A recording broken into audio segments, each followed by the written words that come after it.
নমস্কার দর্শক বন্ধুরা, এক্সট্রা টাইম বাংলায় আপনাদের আরও একবার স্বাগত। আমি রৌনক এবং আমার সাথে রয়েছেন আমার দুই সতীর্থ সব্যসাচী এবং সাইবদা এবং বন্ধুরা। সতীর্থ কি প্রিয় এখন মানুষদের মনে আছে। আমার তো সতীর্থ অবশ্যই প্রিয়, কারণ একসাথে তো আমরা আছি। কিন্তু ভালোই খিস্তি খায়, হ্যাঁ, ভালোবাসাও পায়, আমরা দেখতে পাই। কিন্তু জয় সাইবদাও আসে, কিন্তু ইউটিউবে নেই, তাই বেঁচে গেছি না তো। জয় সাইবদাও কমেন্ট আসছে, কিন্তু কি করলাম সেটা তুমি জানো। যাই হোক, যেটা বিষয় সেটা হলো আগামীকাল আইএসএল এর বলতে গেলে সবচেয়ে গুরুত্বপূর্ণ ম্যাচ হতে চলেছে মোহনবাগান বনাম ওড়িশা এফসি, এবং সেই ম্যাচের ডিফেন্স লাইন কী হবে মোহনবাগানের, সেই নিয়ে কিন্তু আজকের এই শো। এবং সেই শোয়ের যদি দুজন ব্যক্তির কথা বলি, একজন হলেন আনোয়ার আলী, তো আরেকজন হলেন দীপেন্দু বিশ্বাস।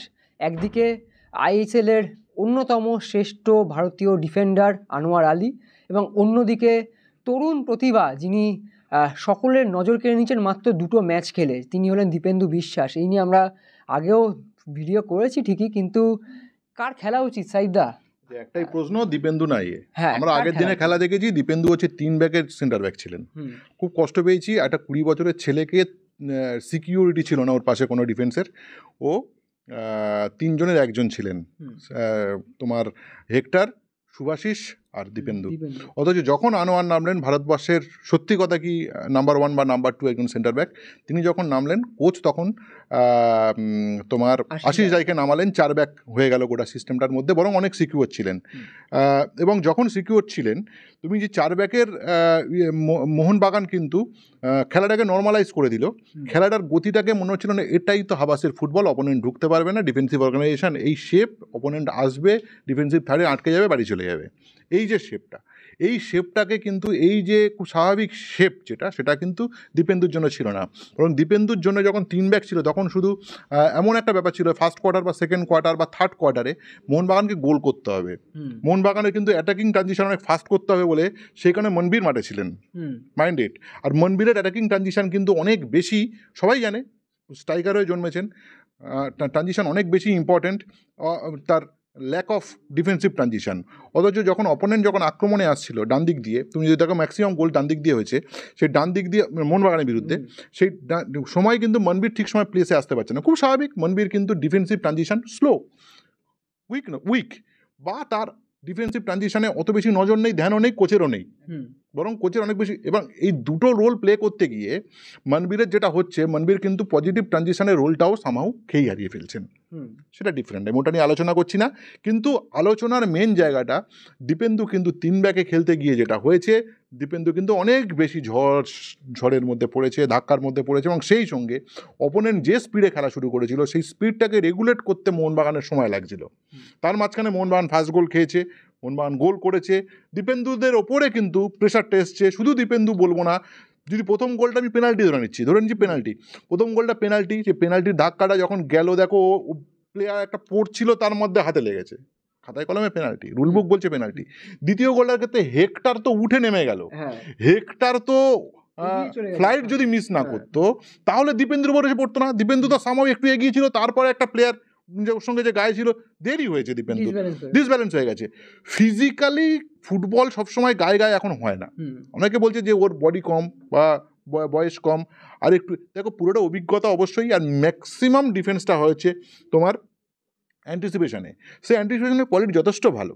আমি কোথাও বলছি না যে ওর থেকে অনেক বড় প্লেয়ার অবশ্যই আনোয়ার, কিন্তু কথা হচ্ছে দীপেন্দুর কিন্তু এখন অনেক রাস্তা আছে, এবং দীপেন্দুর কিন্তু যথেষ্ট কোয়ালিটি আছে। এবারে তুমি যদি বলছো তাহলে কে আগে, দেখো এই প্রশ্নটা কিন্তু খুব কঠিন। কোচ কি জিততে চাইবেন? কোচ যদি জিততে চান, প্রথম থেকে জিততে চান, তাহলে কিন্তু আনোয়ার দীপেন্দু দুজনে যে কেউ শুরু থেকে থাকতে পারে, সেক্ষেত্রে যদি 3 ব্যাকে যান। এবং কোচ যদি নর্মালাইজ করে দিতে চান, কোচ যদি খেলাটাকে চান যে আমি ম্যাচটা ড্র করব, যেহেতু এই ম্যাচটা অ্যাওয়ে ম্যাচ এবং উড়িষ্যার মতো একটা শক্তিশালী টিম, এবং সেক্ষেত্রে যদি প্রথম থেকে নর্মালাইজ করে দিতে চান, নিজের ছন্দে থাকতে চান, তাহলে উনি 4 ব্যাকে যাবেন, হয়তো বা আনোয়ার প্রথম থেকে। এবং আমি বলছি হোয়াই নট 4 ব্যাকে দীপেন্দু, মানে দীপেন্দুও তো সেই সিস্টেমে একই রকম খেলা খেলবে। দেখো এবারে দেখো আনোয়ার আর দীপেন্দুর মধ্যে who is more destructive? Dipendu more destructive. Who is more creative? Anwar more creative. এখন এই যে ডিস্ট্রাকটিভ আর ক্রিয়েটিভের মধ্যে কোচ কীভাবে ব্যবহার করবেন প্ল্যান এ প্ল্যান বিতে, সেটা সম্পূর্ণ ওই প্রজ্ঞাযুক্ত একজন দারুণ কোচ। হাবাসকে আমি যথেষ্ট সম্মান করি অ্যাজ মানে উনি যে মানের কোচ, উনি ওনার মতো করে ব্যবহার করবেন। আর একটা কথা না বললে এই সিস্টেমটায় আমার শেষ হবে না, সেটা হচ্ছে হাবাসের কিন্তু আনোয়ারের যে খেলার যে প্রসেস রয়েছে সেই প্রসেসে কিন্তু আনোয়ারের যে চোট, কতটা চোট থেকে মুক্ত, আদৌ সে 90 মিনিটের প্রথম থেকে খেললে সুবিধা হবে নাকি কতটা, দেখো ও তো রিকভারি করেছে সত্যি কথা, কিন্তু সেই রিকভারি কি 90 মিনিটের, এটা একটা প্রশ্ন। এবং সেটা ওর এজেন্টও নিশ্চয়ই টিমকে বোঝাবে, আনোয়ারও বোঝাবে যে ও এত মিনিটের খেলুক। এই এখন কিন্তু এগুলো চলে, হ্যাঁ এখন এগুলো চলে। এবং টিমের যে ডক্টরস আছেন বা যারা আছেন ফিজিও, তারা সিদ্ধান্ত নেন যে তিনি কতক্ষণের ক্ষমতা আদৌ রাখেন। সেই সব নোটবুক আমাদের কাছে এসে পৌঁছয় না, এবং এলেও সবসময় সেটা বলাও সম্ভব হয় না। কিন্তু কথা হচ্ছে সেই রিপোর্টটা কিন্তু নির্ভর করবে, যেটা ম্যাচের একদিন আগে রাত্রেবেলা অন্তত ঠিক হয়ে যায় যে Anwar is fit for 90 minutes or 60 minutes or plan B plan C কী হবে, তার উপর ভিত্তি করে কিন্তু কোচ রাত্রেবেলা বসে প্ল্যান করবেন। অবশ্যই। আমি সাইফদার একটা কথা ধরে আমি তোমার কাছে আসলে সভ্য আছি। সাইফদা বলছিল যে আনোয়ারকে কিছুটা হলো গার্ড করা যায় 4 ডিফেন্সে, যেটা দীপেন্দুর ক্ষেত্রে হচ্ছে না। এক্ষেত্রে কি এইটা তোমার মনে হয় না যে দীপেন্দু একটা জুনিয়র প্লেয়ার হওয়া সত্ত্বেও হাবাসের মতো একটা অভিজ্ঞ কোচের ভরসাটা জিতে নিয়েছেন, তাই 3 ব্যাকে যাওয়ার সাহসটা দেখাচ্ছে, যেখানে আরও তো অপশান আছে, সেখানে তাদেরকে খেলাচ্ছেন না? হ্যাঁ, এইটা সাইফদা অনেকটাই টেকনিক্যাল বিষয় বলে দিয়েছে, আমার মনে হয় তার সাথে অ্যাড করার কিছু নেই, কারণ পুরোটাই একদম সঠিকভাবে বিশ্লেষণ করেছে সাইফদা। আমি কিছু জিনিস অ্যাড করব, সেটা হচ্ছে আমি প্রথমেই যেটা আমি প্রথম দিন থেকে বলে আসছি, আমি কলকাতা লিগ এবং RFDL এই যে সিস্টেমটাকে অনেক ধন্যবাদ জানাতে চাই, কারণ এই সিস্টেমগুলো থেকেই আজকে ফুটবলারগুলো উঠে এসছে। আজকে মোহনবাগান সব থেকে বেশি লাভবান এই দুটো লিগ থেকে হয়েছে, যে কারণে এত বেশি প্লেয়ার, রাজ ভাস্কর, দীপেন্দু, আমানদীপ, অভিষেক সূর্যবংশী, এরা সবাই উঠে এসছে। এবং দীপেন্দু বিশ্বাস তিনি যেভাবে উঠে এসছেন, যখন আনোয়ার আলী সাইন হয়েছিল আমরা কেউ ধারণাও করতে পারিনি যে এরকম একটা ডিফেন্ডারের সাথে আনোয়ার আলীর তুলনা করা হবে। আমরা এই শোটা হয়তো করতাম না, আমরা হয়তো এই শোটাই করতাম না, শোটা করার দরকারই ছিল না, কারণ দীপেন্দু বিশ্বাস দুটো ম্যাচে যেভাবে খেলে দিয়েছে। এবং নর্থ ইস্ট লাগছে একটাই কারণে, দেখো দীপেন্দুর তোমার সঙ্গে আমাদের পারিবারিক সম্পর্ক আছে, এবং আমার যে পঞ্চায়েত এরিয়া, আমার পাশের গ্রামের বাড়ি, আমার হচ্ছে বেনেবু, ও হচ্ছে রায়পুর, মানে সাহেবপুর রায়পুর, আমাদের হচ্ছে পরপর এরকম গ্রামগুলো। ও কিন্তু সেখানকারই একটা ছেলে, এবং পারিবারিকভাবে খুব সম্পর্কযুক্ত ওদের পরিবারের সঙ্গে। আমার শুনতে ভালো লাগছে যে দীপেন্দুকে নিয়ে আমরা শো করছি এরকমভাবে, কার সাথে তুলনা হচ্ছে দেশের, কিন্তু 1 বা 2 যাই বলো, সন্দেশকে ধরে 1 বা 2 যাই বলো, আনোয়ার তো আছেনই। নিয়মিত প্লেয়ারের সাথে তুমি তুলনা করছো, বলে উচিত ভারতবর্ষের সর্বকালের সেরাদের মধ্যে হয়তো একজন, যদি 5-7 বছর খেলতে পারেন অবশ্যই। এবং আমি যদি বলি নর্থ ইস্টে দুটো ভুল, ঠিক আছে, হতেই পারে, এইটা মাথায় রাখতে হবে সাইফদা। একটা 20 বছরের ছেলে প্যাকড আপ জৌহাতির মধ্যে দিয়ে ফার্স্ট টাইম সে শুরু করছে মোহনবাগানের হয়ে, এই একটা চাপ কিন্তু রয়েছে। আর প্রথম মিনিটেই, মানে হয়তো 3-4 মিনিটে এই পেনাল্টিটা হয়েছে, তারপর কিন্তু যেভাবে ডিফেন্সটাকে সামলেছে, মনে রাখতে হবে একটা মুভ রয়েছে যেখানে জিটি নেমেস দৌড়চ্ছিল, ওকে বিট করে দিয়ে এগিয়ে গিয়েছিল, তাকে বিট করে সেই স্লাইড ট্যাকলটা করেছিল। মোহনবাগানের ইনস্টাগ্রাম পেজে আপনার পেয়ে যাবেন সেই ভিডিওটা। মানে এইটাই প্রমাণ করে দিচ্ছে দীপেন্দু মানে আগামী দিনে কত গুরুত্বপূর্ণ একজন ফুটবলার হবেন, কত বড় ডিফেন্ডার হবেন। এবং প্রথমে খেলুক বা প্ল্যান বিতে খেলুক, যাই খেলুক, এখন অনেক এই জায়গায় এসেছে। এবং হাবাসের আন্ডার, হাবাসকে ইমপ্রেস করা তো সোজা নয়।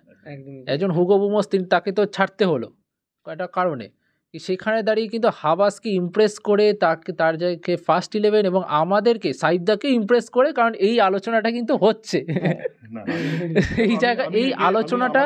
আমাদের দীপেন্দুকে আমি একটা জিনিস বলেছি, রাত 9টার মধ্যে ভাই ডিনারটা করে নিস, তারপরে করবি কি ঘুমিয়ে পড়বি, ঘুমানোর আগে রবীন্দ্রসঙ্গীত চালিয়ে দিবি কানে, ঠিক আছে? রবীন্দ্রসঙ্গীত চালিয়ে ঘুমিয়ে পড়বি। এখন হচ্ছে ফুটবলটা খেলুক।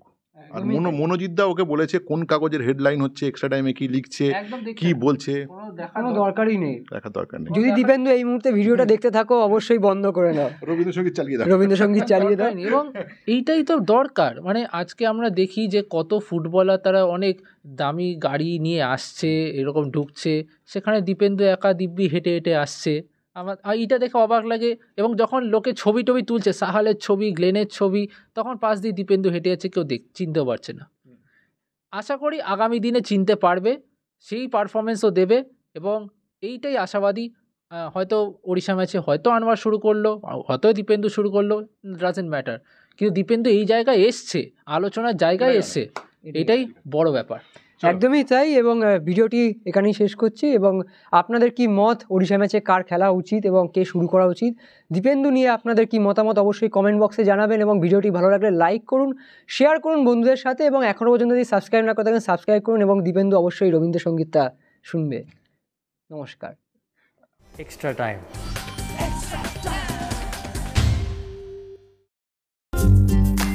লেটেস্ট নিউজ আর এক্সক্লুসিভ ভিডিওর সঙ্গে আপডেট থাকতে এখনই সাবস্ক্রাইব করুন আমাদের ইউটিউব চ্যানেল।